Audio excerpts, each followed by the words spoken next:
Isa sa mga dapat mapalitan sa buhay ng tao ay yung laging malulungkutin. Dapat meron tayong project to be happy. Maraming dahilan kasi para malungkot, para maging unhappy, pero lalo namang maraming dahilan para hindi maging malungkot.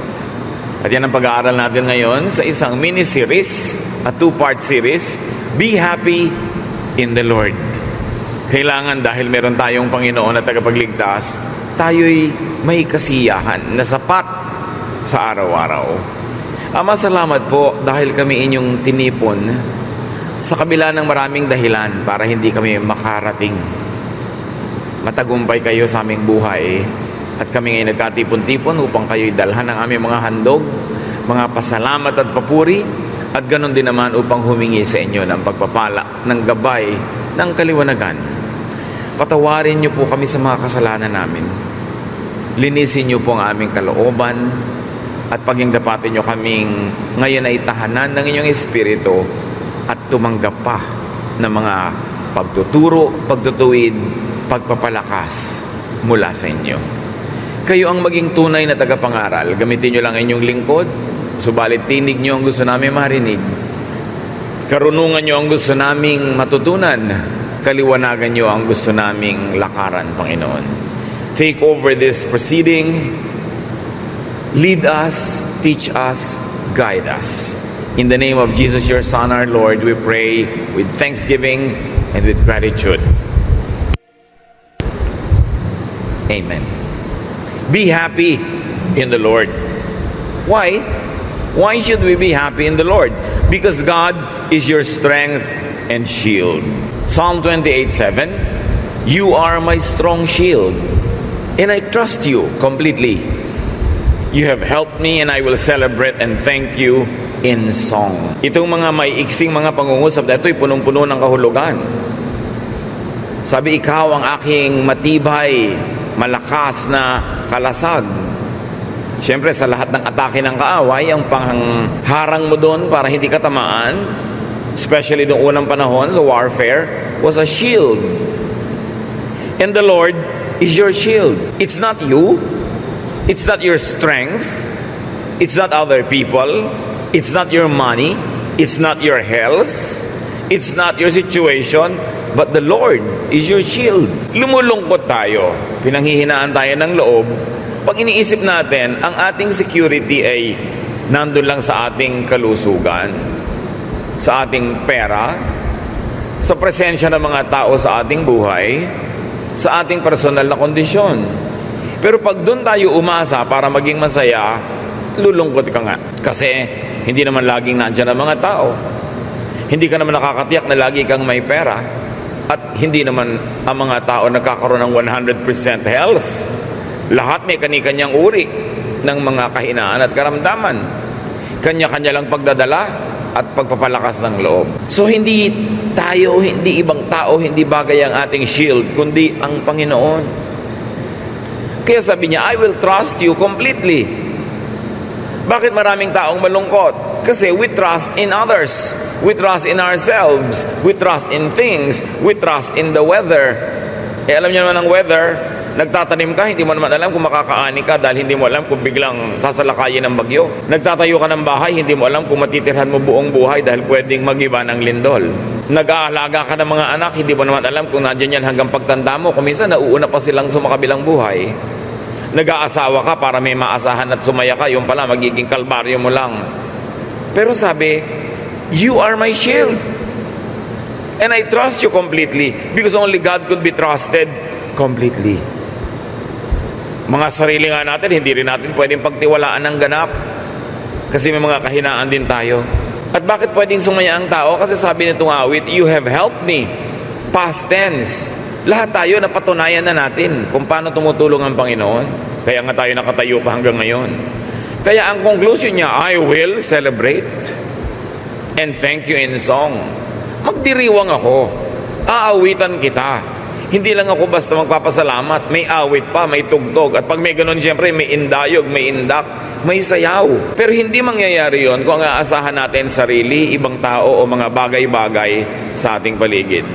God is your strength. Not you, not other people, not things, not events. Not a good weather. Paano kung yung tinatawag na bad weather ang dumating sa buhay mo? God is constant. God is ever reliable. So pwede kang sumaya basta sa Diyos ka nakatuon. Be happy in the Lord because the joy of the Lord is your strength. Not your emotion, not your feelings, not even your thoughts. Yun lang ating damdamin, yun lang ang ating emosyon, yun lang ang ating mga iniisip o nagpapalungkot sa atin eh. But the joy of the Lord is your strength. Philippians 4:4, always be glad because of the Lord. I will say it again, be glad. So, paano ako magiging masaya? Sabi niya, because of the Lord. Not because of what's happening in your marriage. Baka nga lumungkot ka. Not because of what's happening in your body. Not because of what's happening in the world, in your planet, in your little barrio or barangay. It is because of the Lord that you will be glad. Nehemiah 8:10, don't be sad.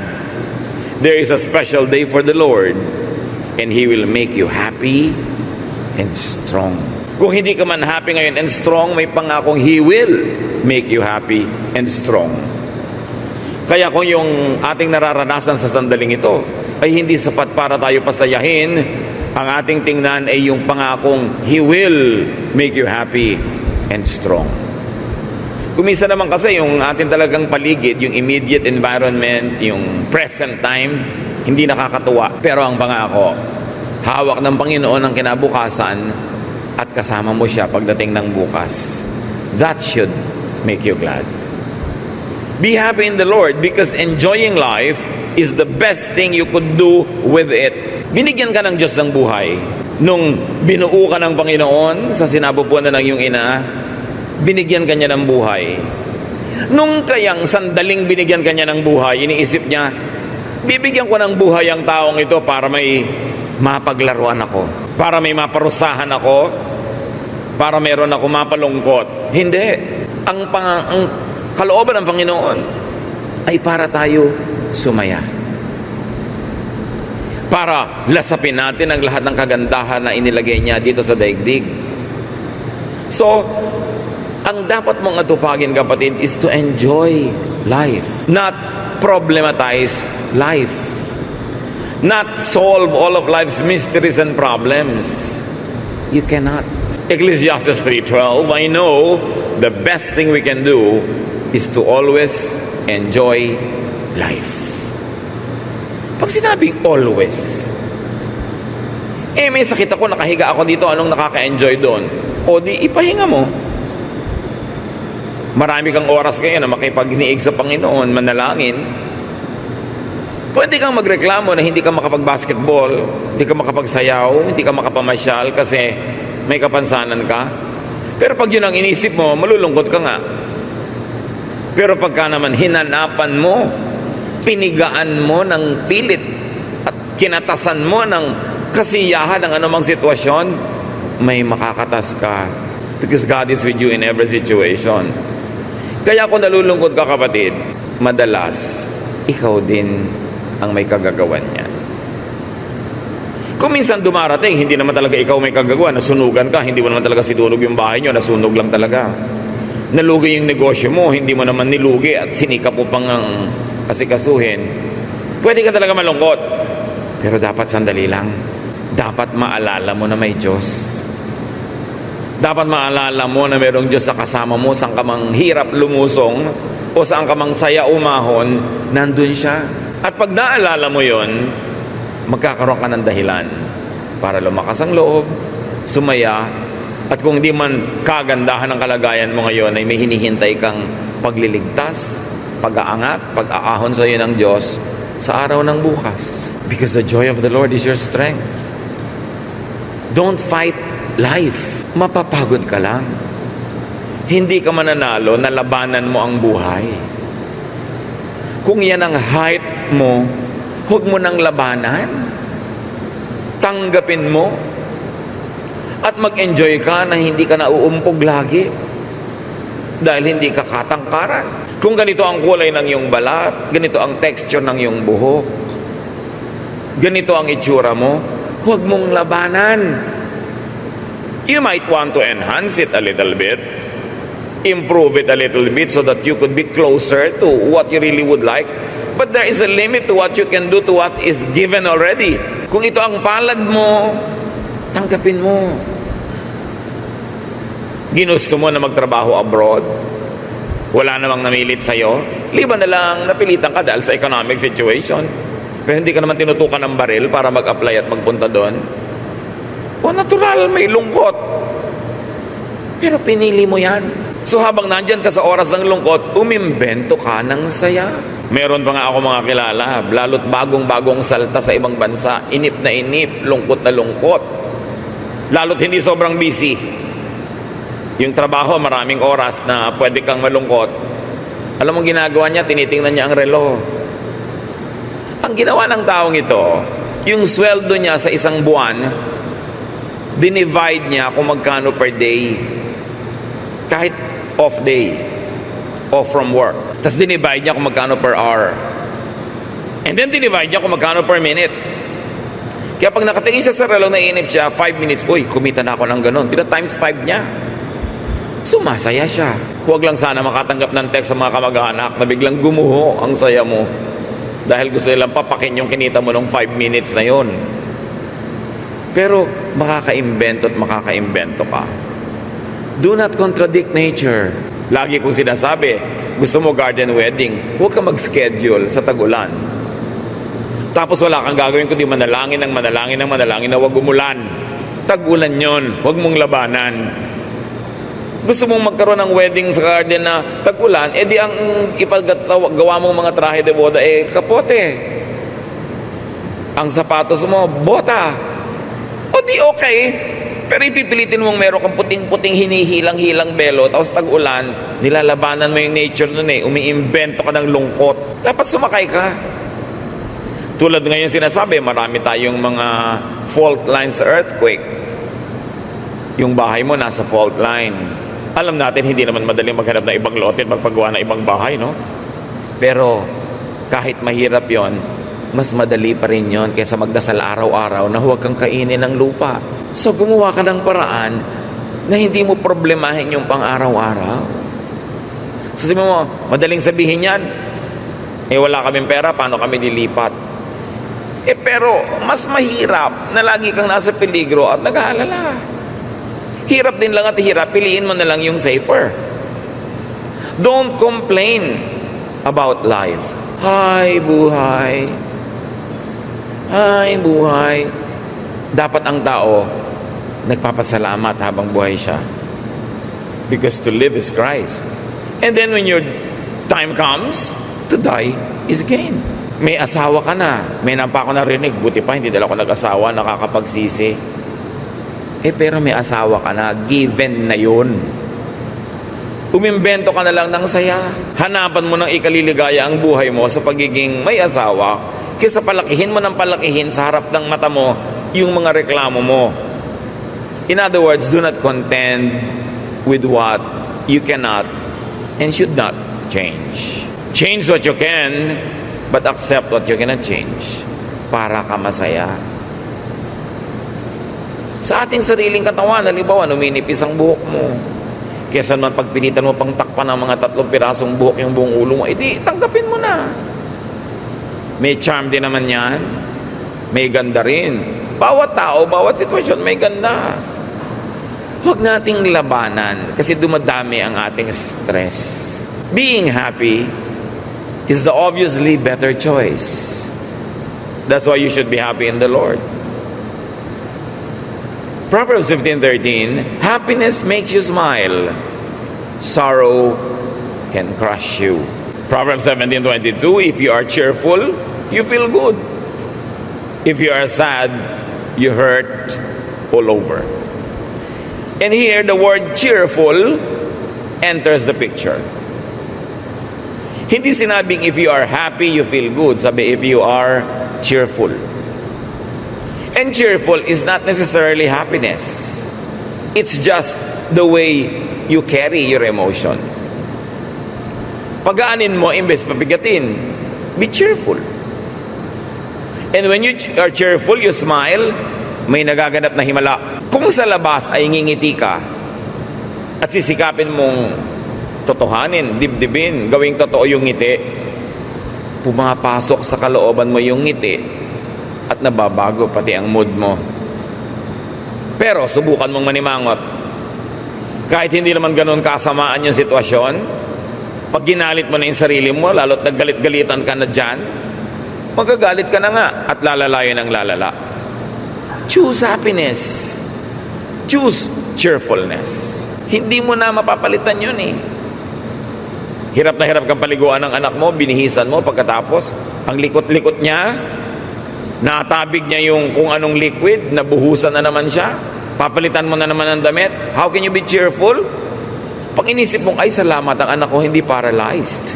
Kasi kung paralyzed siya, wala siyang matatabig. Pero salamat, hindi siya paralyzed. At salamat, meron kaming gatas na natatabig. At salamat, may damit pang pampalit. At nakita mo sa relo, late na kayo, salamat, may relo kami. Hindi ka naman mauubusan na ipagpapasalamat kung gugustuhin mo eh. Pero hindi ka rin mauubusan ng irereklamo kung gugustuhin mo rin. Be happy in the Lord, because being happy is high expression of gratitude to God. Pagtanaw ng utang na loob sa nagbibigay yung masiyahan. Anak ka, inabutan ka ng magulang mo ng allowance. Look happy, be cheerful, and be happy. Dahil meron kang gratitude. Magpasalamat ka. Kahit hindi ganun kalaki ang binigay tulad ng gusto mo, magpasalamat ka. Una, may magulang ka. Magpasalamat ka at may ibinigay kaysa wala. Hindi yung binigyan ka, tapos kasimangot kang ganun. May niregaluhan mo, tapos nakita yung kulay, nanimangot na, hindi nagustuhan yung kulay. Magpasalamat tayo sa lahat ng binibigay sa atin. Because God does not owe us anything. So kung masaya ka at pinapasaya mo ang sarili mo, nagpapakita ka sa Panginoon ng pagtanaw ng utang na loob sa buhay na ipinahiram niya. Psalm 103, 1-2. With all my heart, I praise the Lord. And with all that I am, I praise His holy name. With all of my heart, I praise the Lord. I will never forget how kind He has been.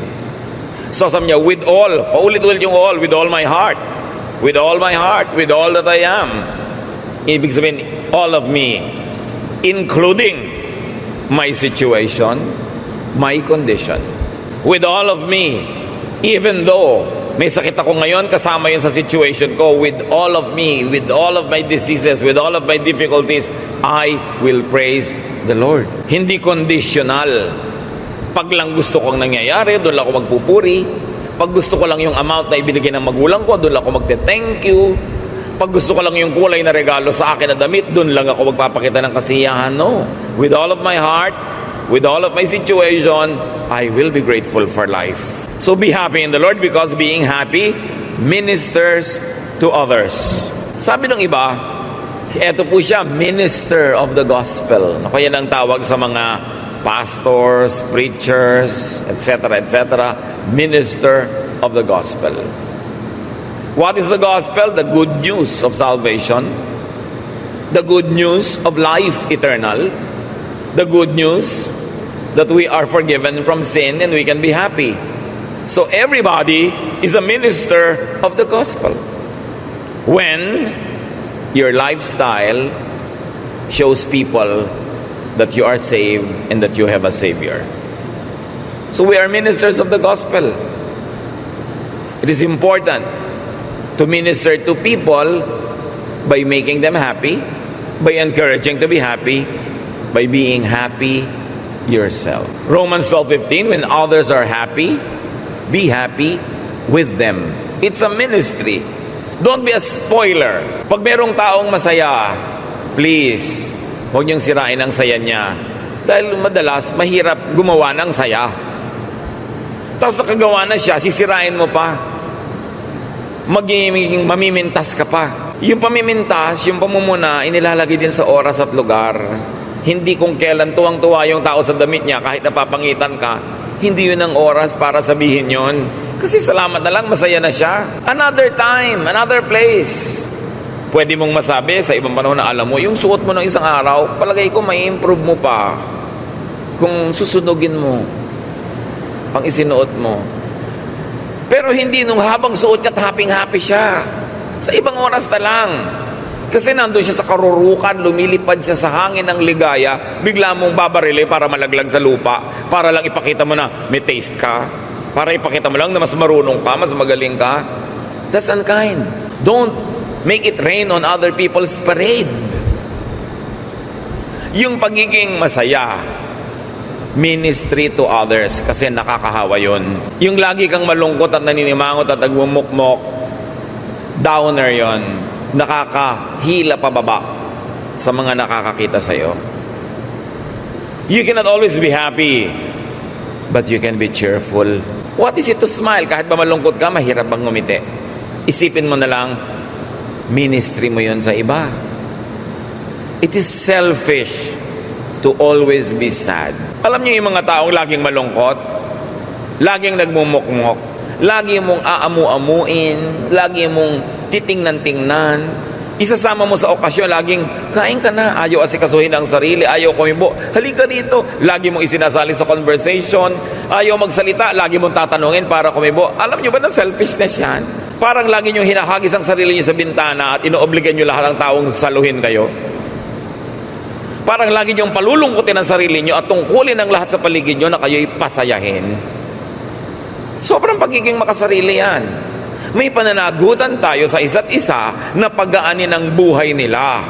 Hindi laging tayo'y magpabigat. Kung nakita mo may kamag-anak ka, kaibigan na ang saya-saya, ang ligaligaya, kahit talagang nakatiming ka ng mangutang ngayon, ipagpaliban mo naman. Sumaya na nga siya. Alam niyo yung nagmamaneho kayo paakyat ng burol, ang tarik-tarik, ang hirap-hirap bumuelo, hindi mo haharangan yung sasakyan sa oras na yon para tumigil.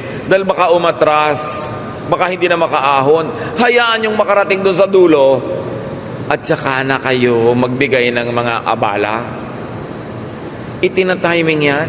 Kuminsan may asawa ka, lagi na lang malulungkutin. Alam nyo, napakalaki naman pabigat sa asawa nyo yon na araw-araw sinusuyo kayo. Araw-araw pasasayahin ka. Araw-araw yung mga reklamo mo pakikinggan, napakalaking pabigat sa kapwa yung maging malungkot. Kaya bilang tulong na lang natin sa ating kapwa, kahit hindi tayo ganoon talaga kasaya, we can at least be cheerful. Minsan kasi ang saya-saya mo, makikita mo bigla yung nanay mo, naku talagang nakaganyan. Kulang na lang man pala ang allowance, dagdagan mo na lang para hindi laging malungkot. Kuminsan nga, naglulungkot-lungkutan na lang para lumaki-laki naman ang abot mo. So, ganun din yun. Kawawa naman yung nagbibigay sa inyo kung ang nakikita sa mukha nyo parang kulang. Minister to people. Hindi lang nabubuhay ang buong planeta para ka pasayahin. May tungkulin ka rin magpasaya ng iba. Be happy in the Lord because being happy is God's will for you. Not being sad. Ecclesiastes 9:7 to 10. Be happy and enjoy eating and drinking. God decided long ago that this is what you should do.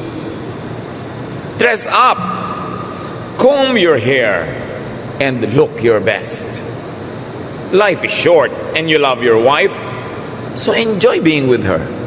This is what you're supposed to do as you struggle through life on this earth.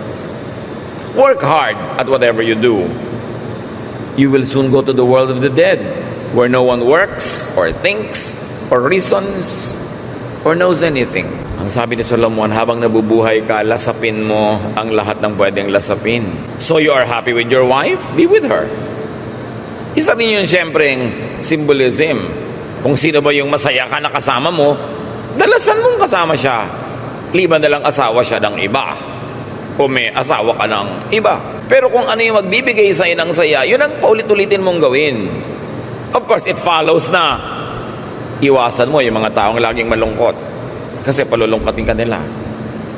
Iwasan mo yung mga pintasera.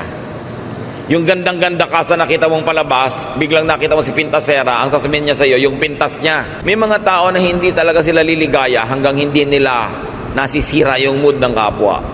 Avoid such people.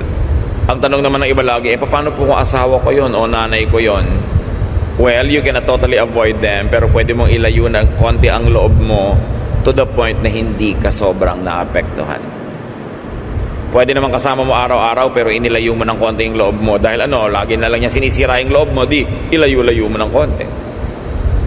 Now be happy in the Lord because God never leaves you. Hebrews 13:5, the Lord has promised that He will not leave us or desert us.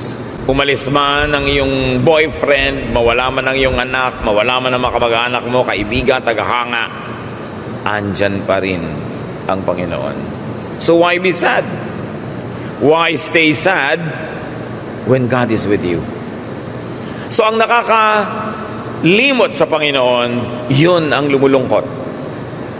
Ngayon, hindi naman abnormal na bigla ka malungkot dahil may dahilan. Pero abnormal na magtagal, malungkot dahil mayroon tayong Panginoon. Dapat itinataboy ang lungkot. Hindi yung pag kumakatok sa pinto ang lungkot, welcome, halika dito, tagalan mo ang pagstay mo dito. At may mga taong ganon. Hindi nga kumakatok yung lungkot, hinaharang pa sa kalsada para papasukin sa bahay nila yung lungkot. Umiimbento pa ng problema. Napakahirap makasama sa buhay ang ganito mga tao. Tiyakin nyo mga kapatid na hindi kayo yun. Na pagka tayo papasok sa isang bahay o sa isang buhay ng tao, sumasaya sila, hindi lumulungkot. Papalapit sila, hindi paiwas. Dahil napakabigat nating kasama. At usually, yung mga mabibigat kasama, hindi nila nararamdaman. So paano mo mararamdaman? Talasan mo ang pakiramdam mo. Kung gustong-gusto ng mga tao nandun ka o nauobliga lang. Staying sad means forgetting God. It means forgetting that God is with you. Happiness is a feeling.